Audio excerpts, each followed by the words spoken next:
On the morning of June 28, 1914, Sarajevo did not look like the birthplace of a world war. The city moved with ordinary rhythm beneath the summer sun as Archduke Franz Ferdinand, heir to the Austro-Hungarian throne, rode through its narrow streets in an open car beside his wife, Sophie.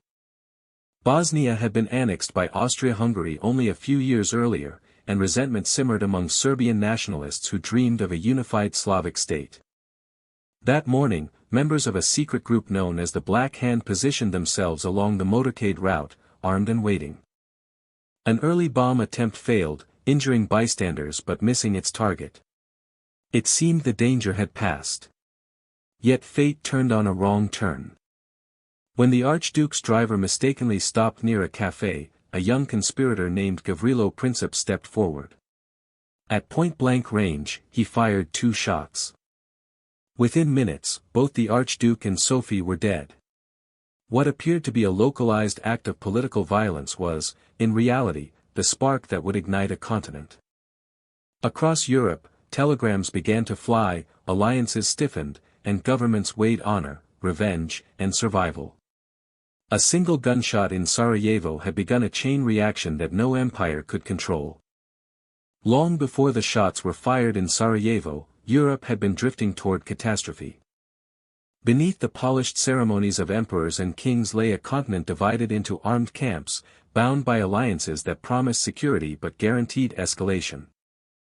By the early 20th century, 2 major blocs dominated European politics. The Triple Entente united Britain, France, and Russia in a loose but powerful understanding, while the Triple Alliance linked Germany, Austria-Hungary, and Italy in mutual defense.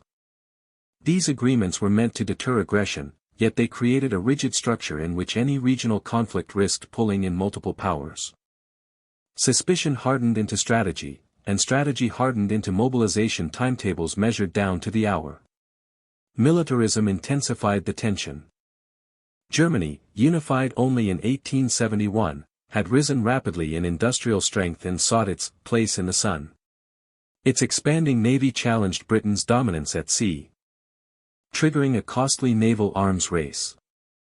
On land, European powers invested heavily in conscription, artillery, and railway networks designed to move vast armies quickly. War planning became increasingly mechanical. Once mobilization orders were given, they were nearly impossible to reverse. Leaders believed that speed would determine survival. Nationalism further destabilized the balance. In the Balkans, the weakening Ottoman Empire left a vacuum filled by rival ambitions. Serbia championed the cause of Slavic unity, alarming Austria-Hungary, whose multi-ethnic empire already struggled to contain internal divisions. Bosnia-Herzegovina, annexed by Austria-Hungary in 1908, became a focal point of resentment.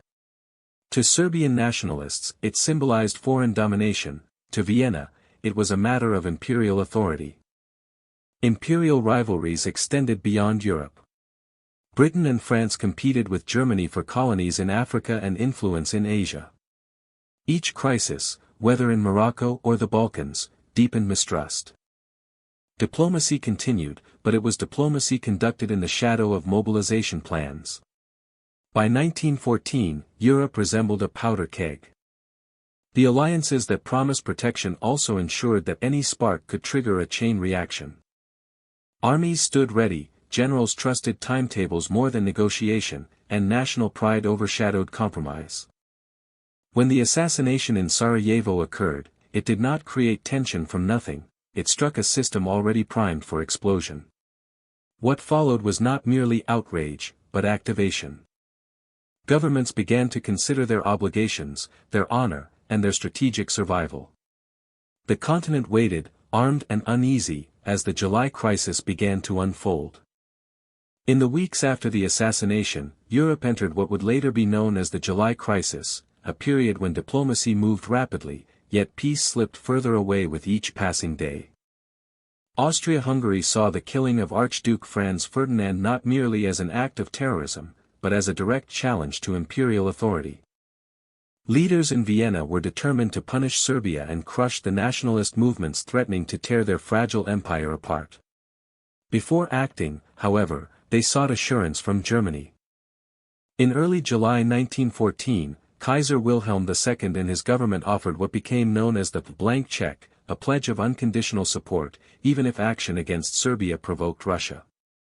On July 23, Austria-Hungary delivered an ultimatum to Serbia containing demands so severe that they were designed to be rejected. Among them was the requirement that Austrian officials participate directly in investigations within Serbian territory, effectively compromising Serbian sovereignty. Serbia responded within the 48-hour deadline, accepting most conditions but rejecting those that infringed on its independence. The reply was conciliatory but not submissive enough. Vienna declared war on Serbia on July 28. Russia, viewing itself as protector of Slavic nations and unwilling to allow Austria-Hungary to dominate the Balkans, began mobilizing its vast army. Mobilization, however, was not a flexible gesture, it was a signal of imminent war. Germany interpreted Russia's actions as a threat and, bound by alliance, demanded that mobilization cease. When Russia did not comply, Germany declared war on August 1, 1914. 2 days later, Germany declared war on France, anticipating French support for Russia. Germany's war plans required swift action. To avoid fighting on two fronts simultaneously, its strategy called for a rapid strike through neutral Belgium to defeat France before turning eastward. On August 4, German troops crossed the Belgian border. Britain, which had guaranteed Belgian neutrality, now faced its own obligation. That same day, Britain declared war on Germany. In little more than a month, a regional crisis had escalated into a continental war. Leaders who had believed they were acting decisively to defend honor and security found themselves trapped by alliance commitments and mobilization schedules. Telegrams and ultimatums replaced negotiation with inevitability. What might have remained a Balkan conflict had activated a system primed for confrontation. Europe had crossed the threshold, and there was no clear path back. Germany entered the war with a strategy built on speed and precision. Its military planners had long feared a two-front conflict against France in the west and Russia in the east. To prevent being crushed between them, they adopted the Schlieffen Plan, a bold maneuver designed to knock France out of the war within weeks. The plan called for a massive right-wing sweep through neutral Belgium, bypassing France's fortified border and encircling Paris from the north. It relied on strict timetables, rapid mobilization, and overwhelming momentum. If executed flawlessly, Germany believed it could defeat France quickly before turning its full strength against the slower mobilizing Russian army. The invasion of Belgium in August 1914 shocked Europe. Though militarily strategic, it violated international agreements guaranteeing Belgian neutrality. Towns were occupied, resistance was met with harsh reprisals, and stories of destruction spread rapidly. Britain's entry into the war was now certain. What had begun as calculated maneuvering had widened the conflict further. At first, the German advance seemed unstoppable. Columns of soldiers marched through Belgium and into northern France with astonishing speed. French forces, relying on offensive doctrine and bright uniforms ill-suited to modern warfare, launched counterattacks that resulted in devastating casualties. By early September, German troops were within striking distance of Paris. Panic gripped the city as government officials prepared to evacuate. Yet the rapid advance had stretched German supply lines thin. Troops were exhausted, coordination faltered, and gaps began to appear between advancing armies. In early September 1914, at the Battle of the Marne, French and British forces counterattacked. Using railways and even requisitioned Parisian taxis to move troops quickly, they struck at vulnerable points in the German line. The offensive halted the German advance and forced a retreat. What followed was not renewed maneuver warfare, but stalemate. Both sides began digging trenches to protect themselves from relentless artillery and machine gun fire. These trenches soon extended from the North Sea to the Swiss border, forming a continuous line. Barbed wire, fortified bunkers, and deep defensive systems replaced open field charges. The war that many had believed would be short and decisive transformed into a grinding struggle of attrition. The Schlieffen Plan had failed to deliver swift victory. Instead, It locked Europe into a brutal deadlock where territory was measured in yards and survival depended on endurance. The optimism of August gave way to the grim reality of industrialized warfare. While the Western Front hardened into a maze of trenches, the war expanded across vast and varied landscapes to the east. Germany and Austria-Hungary now faced Russia, whose empire stretched across enormous distances but struggled with coordination and supply. In August 1914, Russian armies advanced into East Prussia more quickly than German planners had anticipated. Yet speed without cohesion proved costly. At the Battle of Tannenberg, German commanders Paul von Hindenburg and Erich Ludendorff exploited intercepted communications and superior railway mobility to encircle and destroy a Russian army. Weeks later, at the Masurian Lakes, additional Russian forces were driven back. These victories boosted German morale and reinforced the belief that efficiency and organization could compensate for numerical disadvantage. The Eastern Front, however, differed fundamentally from the West. Lines were longer, movement more fluid, and battles often covered greater distances. Austria-Hungary struggled against Russian offensives in Galicia, exposing the internal weakness of an empire divided by ethnicity and strained by inadequate leadership. Losses mounted, and reliance on German support deepened. The war in the East consumed men and resources on a massive scale, destabilizing societies already under pressure. The conflict widened further when the Ottoman Empire joined the Central Powers in late 1914. Its entry extended the war into the Middle East and the Dardanelles. In 1915, Allied forces launched the Gallipoli campaign in an attempt to open a sea route to Russia and weaken Ottoman control. The campaign, marked by difficult terrain and determined defense, ended in costly failure. The war now spanned continents, drawing colonial troops from Africa, India, Australia, and beyond into its violence. As fronts multiplied, the war transformed into a struggle of entire societies. Governments mobilized not only soldiers but industries. Factories shifted to producing artillery shells, rifles, and uniforms. Women entered the workforce in unprecedented numbers, filling roles once reserved for men. Food was rationed, and propaganda campaigns urged unity and sacrifice. Newspapers were censored to maintain morale and suppress doubt. Psychological warfare expanded beyond battlefields, shaping public perception and sustaining resolve. The scale of conflict reshaped daily life. What began as a clash of armies evolved into total war, where economic strength, industrial output, and civilian endurance became as critical as battlefield tactics. The war was no longer confined to soldiers in trenches, it enveloped nations, binding civilians to the outcome. The struggle had grown too large for quick resolution, and its consequences were only beginning to unfold. As the war dragged into its second year, innovation became a weapon as decisive as courage. Industrial capacity fueled not only ammunition supplies but the development of technologies that transformed the battlefield into something unprecedented in human history. In April 1915, near the Belgian town of Ypres, German forces released clouds of chlorine gas toward Allied trenches. The greenish haze drifted silently before burning lungs and blinding eyes, sending soldiers scrambling in terror. Gas masks would soon become standard equipment, but the psychological shock lingered. Warfare had crossed into a realm where the air itself could kill.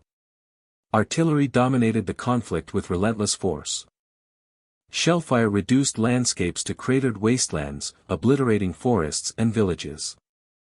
At Verdun in 1916, French and German armies clashed in a brutal struggle of attrition that lasted nearly 10 months. The objective was not merely territory but exhaustion, bleeding the enemy dry through constant bombardment. Casualties soared into the hundreds of thousands. The phrase, "they shall not pass," became a symbol of French determination, yet victory felt hollow amid such devastation. On the Somme in 1916, British forces introduced a new weapon designed to break the stalemate, the tank. These armored vehicles crawled across no man's land, crushing barbed wire and shielding soldiers from machine gun fire. Early models were unreliable and slow, but they signaled a shift in military thinking. The age of mechanized warfare had begun. Beneath the waves, German U-boats waged a different kind of battle. Submarines targeted Allied shipping, seeking to starve Britain into submission. In 1915, the sinking of the passenger liner Lusitania shocked the world and intensified outrage, especially in the United States. Unrestricted submarine warfare blurred the line between military and civilian targets, expanding the war's moral complexity. For soldiers in the trenches, the new technologies compounded an already unbearable existence. Shell shock, a term used to describe psychological trauma from constant bombardment, emerged as a grim testament to the war's toll on the human mind. Mud, rats, disease, and the ever-present threat of sudden death defined daily life. The conflict had evolved into a mechanized slaughterhouse powered by factories and laboratories as much as by generals. Traditional notions of honor and glory struggled to survive amid gas clouds and exploding shells. The war was no longer merely a clash of armies, it was a confrontation between industrialized nations capable of sustaining destruction on a scale previously unimaginable. By 1917, exhaustion gripped every major power involved in the war. Years of attrition had drained resources, strained economies, and shaken public confidence. Germany, facing a tightening British naval blockade and dwindling supplies, made a fateful decision to resume unrestricted submarine warfare. Its leaders calculated that cutting off Allied shipping would force Britain to surrender before the United States could intervene effectively. Yet this gamble carried enormous risk.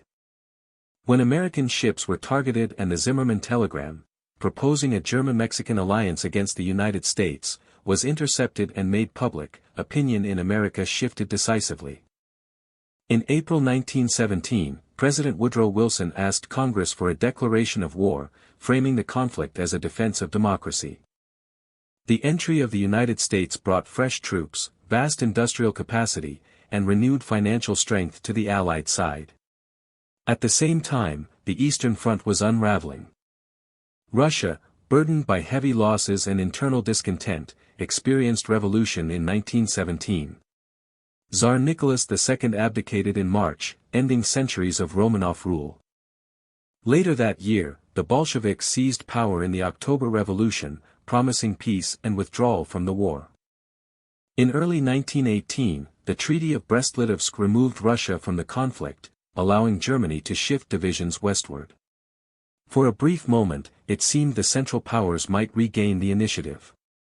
In the spring of 1918, Germany launched a massive offensive on the Western Front, seeking a decisive breakthrough before American forces could fully deploy.